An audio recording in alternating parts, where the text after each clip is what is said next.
So welcome to our documentary. I'm Alex Baxendale. I'm Harvey Davis. And I'm Awais Ahmed. So over the course of the next 10 minutes, we're going to speak about ISIS, and we've chose three main areas that we're going to speak about. The first one is the history of ISIS as an organisation. Then we're going to move on to how the social media has impacted ISIS as an organisation. And then we're going to conclude and talk about whether anything that ISIS have done and that they will do in the future is justifiable or not. So the creation of ISIS occurred when the US invaded Iraq back in 2003. Now the people who were led by Paul Burma thought it would be a good idea to dethrone the current party as well as the civil and military facilities. Now at that point the current party was the Ba'ath Party. Now, once that happened, many people that were still loyal to Saddam Hussein were left to do with nothing, as their leader was gone and all the ideals and beliefs were put to a halt. Now, a few years ago, there was no mention of a group by the name of ISIS. This was due to the fact that it had not come into existence by that point. Yet, now they have control of most areas in Syria and Iraq. They will show off their actions, such as beheading or public execution, so that they could send a message to the world that they were serious and not to be taken lightly. Now they use various social media outlets such as Facebook and YouTube to broadcast demonstrations presenting that they are more than just a global terrorist group, but rather a unit that can seemingly be similar to our army in terms of command and propaganda. Now the examples that they would use, if they were ever questioned, would be how they now have control over certain areas in the Middle East, as previously discussed. Now the way that ISIS was shaped was through the genocide that was happening while the world took a step back and allowed it to occur. Due to this, the feelings and animosity among those who had survived became apparent, as the number of deaths had totaled to around 200,000 Syrians. Now the extremist groups started using chemical weapons and other forms of violence so that they could keep a stronghold and influence in their territories. When the revolutionaries of the Sunni Arabs searched for assistance from other countries, they were rejected, so their only option was to join hands with Al-Qaeda. Before ISIS became a single entity, they were essentially a branch group of Al-Qaeda in Iraq. But with time passing, there were disputes to the point where they had officially branched off and became the ISIS of today. Now in 2004, you could say that ISIS had their moment when they were on the offensive. They took hold of Mosul, which is situated in Iraq, and drove all the way to the borders of Baghdad. After a period of time, ISIS branded themselves as being a caliphate and ordered all Muslims to make a pledge of allegiance. Nevertheless, not every Muslim agreed to what ISIS wanted, but it was more or less towards the other groups such as the terrorists. These included the organizations in Nigeria by the name of Boko Haram, as well as others including Ansar Bait al-Maqdis from Egypt, which pledged allegiance to their flag. Now, when you start to begin to examine the strengths of ISIS, one would include the terrorist group playing on the feelings of others. Some of the communities within Iraq and Syria felt that the Shia government did not treat them fairly, which ISIS pushed the feelings of victimhood.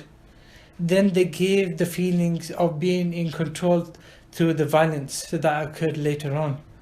They created their own versions of and interpretations of the Quran as well as Islam, so that it would appeal to the youths that are uninformed of their own religion.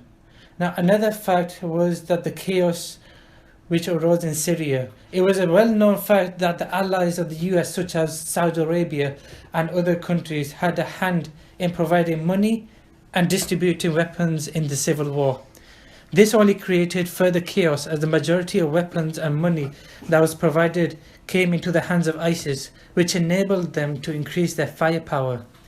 The same could be said during the chaos that was left when the US withdrew from Iraq. With the Iraqi army weakened and the US leaving, it was positive to say that they were over-equipped and understaffed when dealing with ISIS. However, the same outcome transpired and the weaponry ended up in the dangerous hands of ISIS. One of ISIS's main source of income was selling and distributing oil. Although they knew they were going to be sanctioned from the market due to US and other many countries not wanting their organization to make money off these deals. However, the deals were still being made mainly with Turkey, who actually had sympathy to the many jihads. So, now on to the social media aspect of ISIS and other terrorist organisations. Over previous years, ISIS has mainly used violence and more traditional methods to build its power.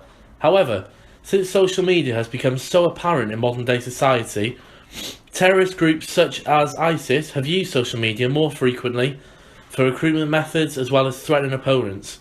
However, although ISIS use social media, they are not the first terrorist group to use a specific method. In 2013, for example, Al-Shabaab carried out a terrorist attack on Westgate Mall in Nairobi. The militant group used social media platforms such as Twitter to boast about the attacks.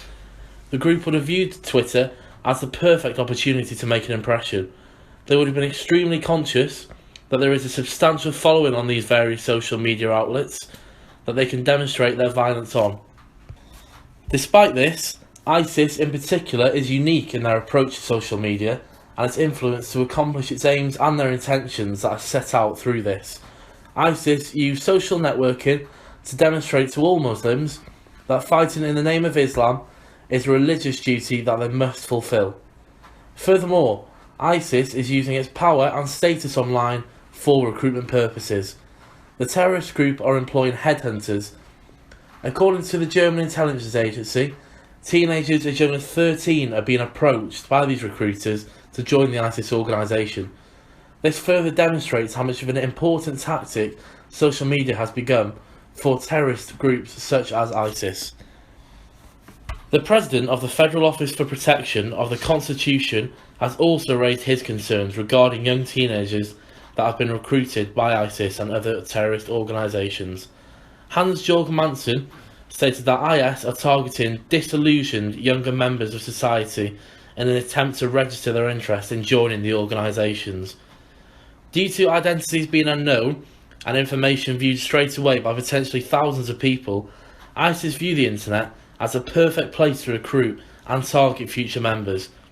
Although IP addresses, for example, may be tracked down, terrorist groups such as ISIS will make sure they're shrewd in making sure nothing is given away easily.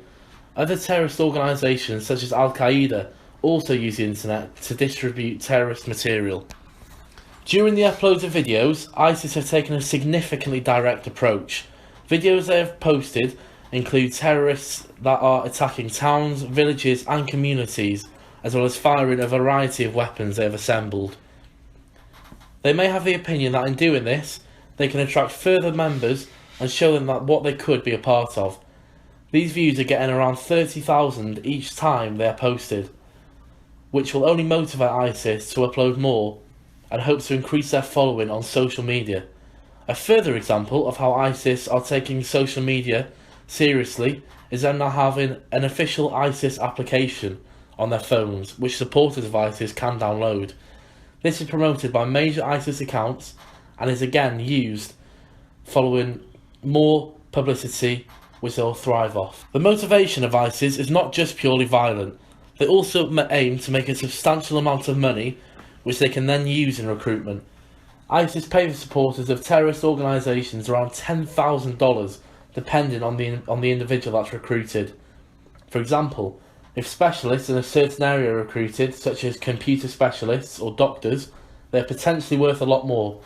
This is because if they have a specific set of skills, ISIS could use them and it could be vital in protecting their organisation.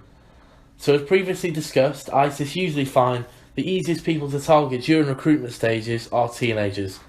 ISIS believe this is due to many reasons, such as teenagers still being at the age of life where they might not fit in, for example with friends or social media groups, which will make them want to participate in something larger, which they might see as more meaningful. Due to this, it makes it much easier for ISIS to recruitment. They can exploit the vulnerabilities of teenagers and get them on their side. They can then support the terrorist group for many years to come. So, to conclude, we're now going to be speaking about whether Islamic terrorism is justifiable. In the Quran, chapter 3, verse 151, it states that soon shall we cast terror into the hearts of the unbelievers.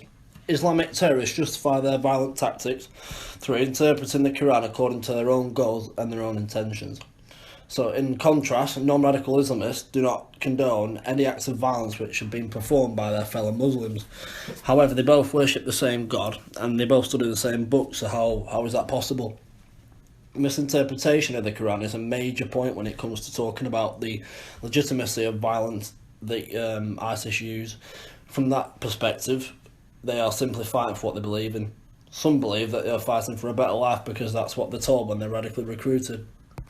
As the above verse states in the Quran, they will cast terror to the unbelievers, which really tends to mean the western part of the world, as at the moment they're the biggest threat towards ISIS as an organisation. So if you study the fact that some terrorists fight because they truly believe that if they do, then there will be a better life for their families and for themselves, then you can kind of minimally understand why they participate in such atrocities. I think most people in this modern climate will do anything to protect their families and ensure the safety of their kids. And if that means participating in violent acts and planning terrorist attacks, then they would probably do it. However, none of this is legally justifiable. This is all really theoretical. So, to justify such atrocities, ISIS members usually call their victims infidels, crusaders, unbelievers, or even sodomites sometimes. This technique allows criminals to shrug off the criticism of their actions by questioning the divisions in society that disrespect their terrorist beliefs and their religion.